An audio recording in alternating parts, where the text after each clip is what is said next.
మా దగ్గర స్పష్టమైనటువంటి వీడియో ఆధారాలు కూడా ఉంటే వారికి చూపించడం జరిగింది.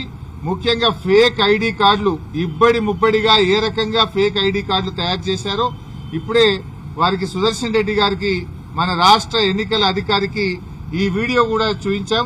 మీరు కూడా ఈ వీడియో చూడొచ్చు. ఇక చూడండి, ఇన్ని ఫేక్ ఓటర్ ఐడి కార్డులు ఏ రకంగా వచ్చినాయి బయటకు. ఈ ఓటర్ ఐడి కార్డులు ఇన్ని కుప్పలు కుప్పలుగా బయట ఎట్లా వస్తా ఉన్నాయి. ఇదే కాకుండా ఇంకొక వీడియో కూడా ఉంది, ఫేక్ ఐడి కార్డుల వీడియో.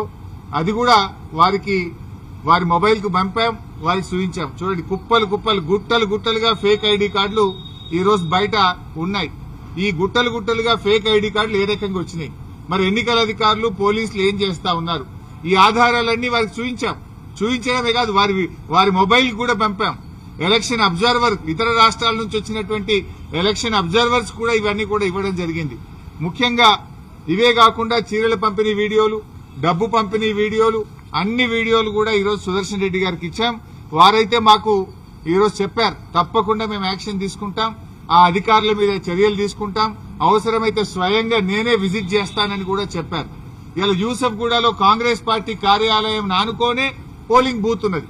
అసలు కాంగ్రెస్ కార్యాలయం అన్న షిఫ్ట్ చేయాలి, పోలింగ్ బూత్ అన్న షిఫ్ట్ చేయాలి. గోడనే అడ్డం 100 మీటర్ల లోపు కాంగ్రెస్ పార్టీ కార్యాలయం ఉంటే మీరు అక్కడ ఎట్లా పెడతారు polling booth? Either you shift the polling booth are shift the Congress party office అని దాని ఆధారాలు కూడా వారి ముందు పెట్టడం జరిగింది.